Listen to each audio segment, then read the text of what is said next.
Auxiliary যে বিধানসভা তার কিছুটা আমাদের সাথে, অর্থাৎ 14টা ওয়ার্ড, সেখানে 176টা বুথ। সেই 176টা বুথে আমরা কিন্তু এজেন্ট দিয়েছি। আমাদের প্রত্যেকটা বুথের সভাপতি এবং কমিটি আগে থেকেই ছিল, এবং তার সাথে আমরা একজন করে বিএলএ আর একজন, অর্থাৎ একজন করে এজেন্ট আমরা দিয়েছি, যার সাথে এটা ভাবতে আমি পরে ওই বিষয়টা আসছি। এবং আমাদের যে ফাঁসি দেওয়া বিধানসভায় 261টা আমাদের বুথ রয়েছে অক্সিলারি সহ, আমরা জানি সেখানে প্রত্যেকটা বুথে আজকে ডেটে আমাদের সভাপতির সাথে, বুথের কমিটির সাথে আমাদের একজন করে এক্সট্রা বিএলএ অর্থাৎ বুথের এজেন্ট কিন্তু আমাদের রয়েছে। ঠিক সেইভাবেই শিলিগুড়ি বিধানসভার ক্ষেত্রে 245টা বুথে আমরা বুথ সভাপতির সাথে একজন করে বিএলএ এজেন্ট কিন্তু আমরা দিয়েছি, বিএলএ 2 যাদের আমরা বলছি। এবং মাটিগাড়া নকশাতে অনেকটা বড়, প্রায় ডবল আমরা বলবো, 300 অক্সিলারি, কিছু অক্সিলারি রয়েছে 328টা, যেটা 25 3টে আমাদের বেড়েছে।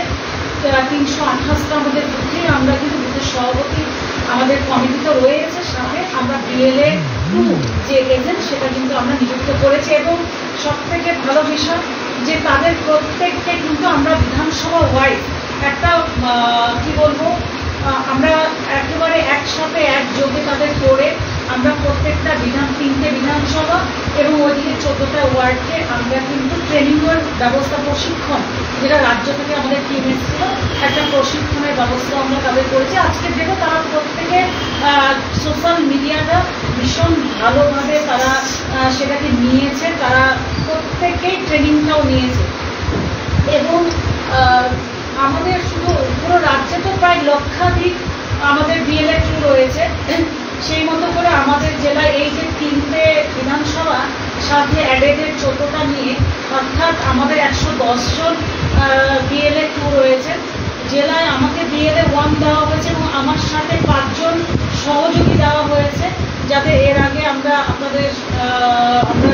আগের যে সাংবাদিক সম্মেলন হয়েছিল সেখানে আমরা সেই 5 জনের কথা উল্লেখ করেছিলাম। এবং এই যে পুরো মনিটরিং টিমের সাথে আমাদের পুরো নেতৃত্বরা, শাখা সংগঠন, চেয়ারম্যান, মেয়র, ডেপুটি মেয়র, তারা তো থাকছে। এবং প্রত্যেকটা, যেটা আমি একটু আগে বললাম, ব্লক, ওয়ার্ড, অঞ্চল স্তরেও কিন্তু আমাদের মনিটরিং টিম রয়েছে এবং বুথ স্তরে। এবং আগামীকাল থেকে আমরা এই যে কর্মসূচির আকারে আমরা এটাকে নিয়েছি, এটা আমরা এই কাজটা আমরা শুরু করি, যেটা আমরা অলরেডি শুরু করেছি। আমরা বহুদিন থেকে দিদির 27 তারিখের মিটিংয়ের পর জেলায় ফিরেই কিন্তু আমরা সেই কর্মসূচির আকারেই যে মনিটরিং টিম তৈরি করে এবং তার ডিস্ট্রিক্ট যে স্কুলটা সেটা আমরা শুরু করে দিয়েছিলাম। এবং একটা সাংবাদিক সম্মেলন আমরা করে সেখানে সেই সময়ে যতটা এসছে আমরা দিয়েওছিলাম। এবং যখন যেভাবে এসছে আমরা কিন্তু সেই বিষয়গুলোকে এসডিও অফিস বা ডিএমকে আমরা সরাসরি দেওয়ার চেষ্টা করছি। এবং আজকে যেটা মমতা বন্দ্যোপাধ্যায় করে দেখালেন, মমতা বন্দ্যোপাধ্যায়ের নেতৃত্বে এবং অভিষেক বন্দ্যোপাধ্যায়ের সেনাপতিতে আজকে লক্ষাধিক বুথের নেতৃত্ব, বুথের এজেন্টের সাথে সরাসরি শুধু জেলা নয় রাজ্যের সাথে কিন্তু একটা যোগাযোগ গড়ে উঠল, একটা টিম, সারা রাজ্যব্যাপী একটা টিম কিন্তু আজকে আমাদের এই পরিবারটাকে আরও বেশি সমৃদ্ধ করা হয়েছে। এটা সত্যি আমাদের ভেবে ভীষণ ভালো লাগছে। এবং আমাদের যে কর্মসূচিটা থাকবে সেটা কাল থেকে আমরা শুরু করতে যাচ্ছি। প্রত্যেকটা বাড়ি দুয়ারে, এবং এই যে বাংলার ভোট রক্ষা অভিযান বলে আমরা এই কর্মসূচিটা করছি, বাংলার ভোট রক্ষা অভিযান। এবং যে অ্যাপটা এবারে আমরা ডাউনলোড করছি 2021 আমরা বিদ্যুৎ অ্যাপ দিয়ে আমরা কাজ করছি, এবারে আরও উন্নত মানের একটা অ্যাপ, যেটা প্রত্যেকটা বুথের বিএলএ 2 তারা কিন্তু এই অ্যাপটাকে ইনস্টল করছে। ইতিমধ্যে অনেকটা হয়ে গেছে, আরও কিছু বাকি রয়েছে, তাদেরকেও আমরা মনিটরিংয়ে রয়েছি যাতে যত তাড়াতাড়ি সম্ভব সেই অ্যাপটাকে, যাতে প্রত্যেকে এই 1010 জনই যাতে অ্যাপটাকে ডাউনলোড করে নিতে পারে সেই দিকটা আমরা লক্ষ্য করছি। এবং প্রত্যেকটা এই যে বাড়ি বাড়ি আমরা যাবো, যে বিষয়টা এর আগেও বলেছিলাম, সবথেকে বেশি নজর আমরা দিচ্ছি যে বিষয়গুলোতে, সেই বিষয়টা হচ্ছে একই এপিক নম্বরে 2-3 নাম, যেটা আমাদের দলনেত্রী আমাদের চোখে রেখে দিয়েছিলেন। এবং সেই মতো করে জেলায় ঘুরে আমরা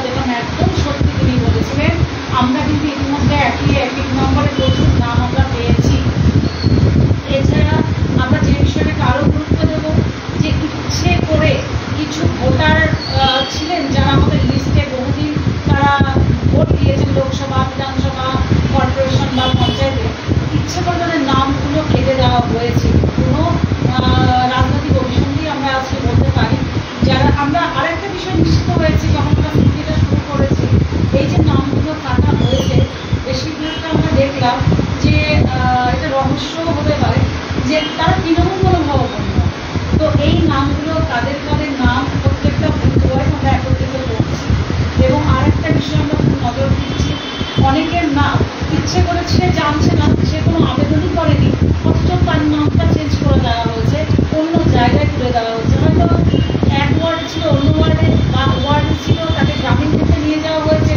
এমনও দেখেছি যে মাটিকাড়ার একজনের নাম সেটা রানাঘাটে তুলে দেওয়া হয়েছে। এর পেছনে কী অভিসন্ধি সেটা আমরা নিশ্চয়ই বুঝতে পেরেছি, আপনারাও বুঝতে পেরেছেন। তো এরকম বিভিন্ন বিষয়গুলো, বা নতুন ভোটার কারা রয়েছে, কতজন বাইরে রয়েছে, সবটা বিষয়, কারা বিভিন্ন রকম লক্ষ্মী ভাণ্ডারের মতো অনেক তো আমাদের জন্মমুখী প্রকল্প রয়েছে, তো কারা এখনও কোন জন্মমুখী প্রকল্পের আওতায় আসতে পারে, তারা আসেনি, সেই বিষয়গুলোতেও আমরা মনিটরিং চালাচ্ছি। বা কাল থেকে যেটা আরও শক্তিশালীভাবে আমরা করার চেষ্টা করব। কারণ এই যে বিষয়টা মমতা বন্দ্যোপাধ্যায় যে কারণে এটা চাইছেন, তার একটাই উদ্দেশ্য যে এই যে 2026-এর যে নির্বাচন হতে চলেছে, সেই নির্বাচন যাতে ভোটার লিস্টটা স্বচ্ছ ভোটার লিস্ট থাকে, এবং আরেকটা বিষয়কে গুরুত্ব দেওয়া, একটা বিষয় সুনিশ্চিত করা, সেটা হচ্ছে গিয়ে যে এই যে বাংলার ভোটদানের অধিকার শুধুমাত্র বাংলার মানুষ, ধর্ম, বর্ণ, দল নির্বিশেষে বাংলার মানুষদেরই যাতে থাকে। কোনো ভুয়ো ভোটার যাতে, যেহেতু অনলাইনে আজকাল নামটা তোলা যাচ্ছে, সারা বছরের একটা কন্টিনিউয়াস প্রসেস চলছে, এটা যাতে কোনোভাবে বাইরের কারোর নাম এখানে না চলে আসে। যদি আমরা ভুলবশত হোক বা ইচ্ছাকৃত হোক সেটা কিন্তু হয়ে থাকে, সেটা যাতে আমরা সাথে সাথে স্কুটির মাধ্যমে এসডিও বা ডিএমকে আমরা এটা তুলে দিতে পারি, যা নিয়ে নির্বাচন কমিশনকে আমরা এই বিষয়টা তুলে ধরতে পারি যে আপনাদের, আমি মনে করি পুরো বিষয়টাই যেটা এই যে এত নাম যে উঠে আসছে, সেই বিষয়টা পুরোটাই নির্বাচন কমিশনের ব্যর্থতাই আমরা বলবো। এবং যেটা দিল্লিতে হয়েছিল বিগত শুধু নির্বাচনে, তারপরেই কিন্তু দিল্লির নির্বাচন ও মহারাষ্ট্রের নির্বাচন কিন্তু আমাদের চোখটা খুলে দিয়েছে। সেখানে কিন্তু প্রচুর, এখানে পরবর্তীতে দেখা গেছে যে ভোটার লিস্টে প্রচুর ভুয়ো ভোটার, এবং বাংলায় আমরা দেখছি একটা দাঙ্গা লাগাবার, তারা দেখছে যেভাবে মমতা বন্দ্যোপাধ্যায়, অভিষেক বন্দ্যোপাধ্যায় চলছে, যেভাবে তারা ভোটার লিস্টকে সুনিশ্চিত করছে, যেভাবে তারা সংগঠনকে ঢেলে সাজাচ্ছে, আগামী দিন কোনোভাবেই তাদের জায়গা বাংলায় নেই। 21-এ যেমন তাদের খালি হাতে ফিরতে হয়েছে, 26-এও ফিরতে হবে, সেজন্য তারা কিছু নোংরামো শুরু করেছে, আমরা এগুলো দেখেছি। আপনারাও অবগত রয়েছেন, কিছু প্রমাণও কিন্তু আপনারা সবাই আমাদের সামনে চলে এসছে যে বিজেপি শাসিত কিছু রাজ্য, যেমন বিহার থেকে বা ঝাড়খণ্ড থেকে, এরকম আরও কিছু যে রাজ্য, উত্তরপ্রদেশ থেকে তারা লোক ঢুকিয়ে দিচ্ছে এখানে, যেটা একটা ভোটার লিস্টের নাম তো সেটা রয়েছে, সেটা এখন আমরা করছি, সেটা দেখবো। তার সাথে যে একটা নোংরামও তারা করছে একটু নিম্নমানের, সেটা তারা ধর্মের ভিত্তিতে যে রাজনীতির সাথে তাদের প্রথম দিনের একটাই তাদের ভিত্তি, সেটা হচ্ছে বিভাজন। সেই বিভাজনকে আরও মারাত্মক করার একটা প্ল্যান তারা কিন্তু করে চলেছে। আমরা সেদিন যেটা গত কয়েকদিন আগে যেটা আমাদের এই রাজ্যে মুর্শিদাবাদ কয়েকটা জায়গায়, আমরা একসাথে কয়েকটা জায়গায় আমরা যে ঘটনা দেখলাম, সেটা ইচ্ছাকৃতভাবে, যদিও মমতা বন্দ্যোপাধ্যায় কিন্তু একটা বিষয় খুব ভালো করছেন যে তারা যতটা আগুন লাগাবার চেষ্টা করছেন, মমতা বন্দ্যোপাধ্যায় এবং আমাদের যে প্রশাসন, আমাদের লোকাল নেতৃত্ব, আমাদের যারা ব্লক সভা, যারা প্রশাসন পঞ্চায়েত সমিতির সভাপতি, প্রধান, যারাই রয়েছেন না কেন, প্রত্যেকে কিন্তু বিষয়টাকে বুঝে গেছেন এবং সাথে সাথে সেটাকে নিয়ন্ত্রণে আনছেন। এবং এরকম দেখলাম যে মমতা বন্দ্যোপাধ্যায় একটা ঘোষণা কিন্তু করলেন, যে যাদের এভাবে বাড়ি ঘর ভেঙে দেওয়া হয়েছে, যারা এরকম আহত হয়েছে, তারা যে বিষয়টা ঘটলো, প্রত্যেকটা পরিবারকে তিনি 10 লক্ষ টাকা ক্ষতিপূরণ দেবেন, এবং তাদের বাড়িঘর যাদের ভেঙে দেওয়া হচ্ছে, বাংলার যে আবাস যোজনা থেকে তাদের সে বাড়িগুলো করে দেওয়া হবে। কিন্তু সেটা বড় কথা নয়, আমার কথা হচ্ছে হবে কেন। আমরা কয়েকদিন আগে দেখলাম যে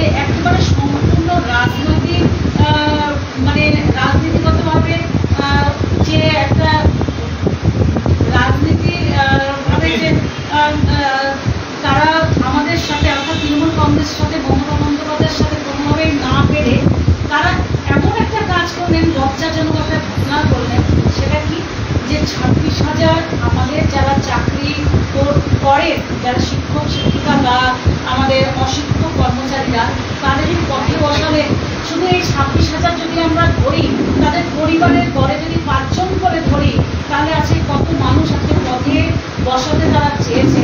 যদিও বা মমতা বন্দ্যোপাধ্যায় প্রথম দিন থেকে, প্রথম ঘন্টা থেকে এই পর্যন্ত একটা কথা বলেই চলেছে যে তিনি তাদের সাথে রয়েছেন, শেষ লড়াই তিনি লড়বেন। কেউ যাতে কোনোভাবে নিজেদের অসহায় বোধ না করেন, মমতা বন্দ্যোপাধ্যায় তাদের সাথে রয়েছেন। এটা আমরাও নিশ্চিত। সত্যি মমতা বন্দ্যোপাধ্যায় যখন আছেন, তিনি যখন বলেছেন তিনি পাশে আছেন, লড়াইটা লড়বেন, সুরাহা হতেই হবে, সুরাহা হবে এই বিষয়ে। এবং গত কয়েকদিন আগে আমরা একটা মিছিলও করেছিলাম, কয়েকটা মিছিল আমরা করলাম। তখন যুবর পক্ষ থেকে হয়েছে, তখন মূল সংগঠনের পক্ষ থেকে হয়েছে, ছাত্রের পক্ষ থেকে হয়েছে, বিভিন্ন শাখা সংগঠনের পক্ষ থেকে হয়েছে। সেটা ছিল যে ওষুধ। আমরা তো জানি যে নিত্য প্রয়োজনীয় প্রতিটা জিনিসের দাম তারা দিনের পর দিন বাড়িয়ে দিচ্ছে, যাতে আমাদের নাজেহাল অবস্থায় আমরা এসে পড়েছি। আমরা দেখলাম আমাদের বেসিক নিড, যেটা আমাদের ওষুধ, কিছু নিত্য প্রয়োজনীয় ওষুধ, এবং প্রায় 1000খানিক ওষুধের দাম তারা বাড়িয়ে দিল। এবং সব থেকে লজ্জাজনক একটা বিষয় যে স্বাস্থ্য বিমা, যাকে সামনে রেখে আমরা দৃঢ়তার সাথে এগিয়ে চলি যে আমার তো স্বাস্থ্য বিমাটা রয়েছে, আমরা জীবনে অনেক ঝুঁকি নিয়ে নিই, কিন্তু আমরা যেন সেই স্বাস্থ্য বিমার ওপরেও তারা একটা কর বসিয়ে দিলেন কেন্দ্র সরকার। তাহলে আমরা এই যে একটা রামনবমী গেল বা নতুন বছর এলো, তার আমরা একটা কেন্দ্র সরকারের কাছে কী কিছু পেলাম? আমাদের সকালবেলা উঠে যে গ্যাসের সিলিন্ডারটা চাই, সেই গ্যাসের সিলিন্ডার আমাদের 50 টাকা করে বাড়িয়ে দিল। এটা এই যে বিষয়টা, পেট্রোল ডিজেলের দাম তো রয়েছে, তার এই যে ব্যাপারগুলো, বিষয়গুলো আমরা কোন ভারতবর্ষে রয়েছি? আমরা ধর্ম বর্ণ দল নির্বিশেষে তো তাদেরকে হাতটা ধরেছিল, তাদেরকে আশীর্বাদ করেছিল। আজকে তারা ভারতবর্ষ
বেটি বাঁচাও বেটি পড়াও স্লোগানে রয়েছে, আমার তো মনে হচ্ছে সেটা গদি বাঁচাওয়ার স্লোগানে পরিণত হয়েছে।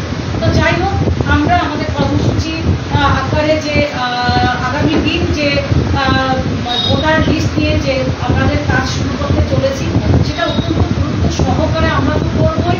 আমরা সাধারণ জনগণের কাছে ধর্ম বর্ণ দল নির্বিশেষে মানুষের কাছে আমরা আবেদন জানাবো, আপনারাও যোগদান করুন। এটা একটা আন্দোলনের আকারে আমরা আন্দোলনের রূপ যাতে এটা তৈরি হয়, কারণ এই আন্দোলনটা আপনাদের জন্য, আপনাদেরকেও এগিয়ে আসতে হবে। এবং আমাদের চেয়ারম্যান সাহেব রয়েছেন, তিনি কিছু বলবেন, ডেপুটি মেয়র মহাশয় তিনি কিছু দিক নির্দেশনা দেবেন।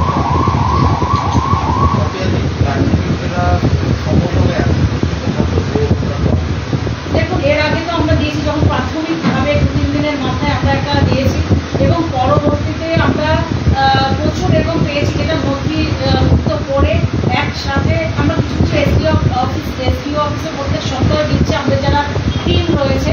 তো আমরা সেই বিষয়গুলো আগামী দিন আপনাদের